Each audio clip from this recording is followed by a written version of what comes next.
Today I will show you step by step how to upload files and entire folder to Google Drive using your PC. First I open Google Chrome from my desktop. Then at the top right corner next to my account icon, I clicked on the Google Apps button.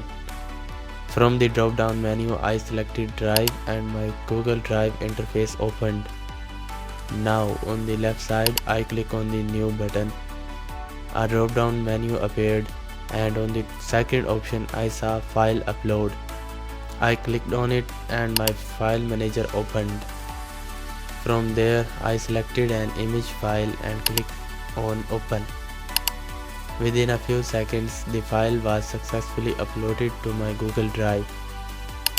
I clicked on the file to open and check it. After that I again clicked on the New button.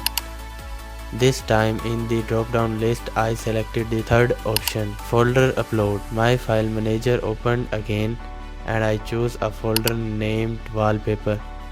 You can select any folder you want.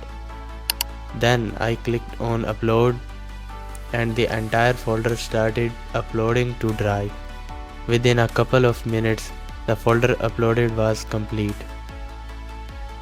I opened the uploaded folder, scrolled through it and checked a few wallpapers inside. Everything uploaded perfectly, and that's how easily you can upload both files and folders to Google Drive on your PC.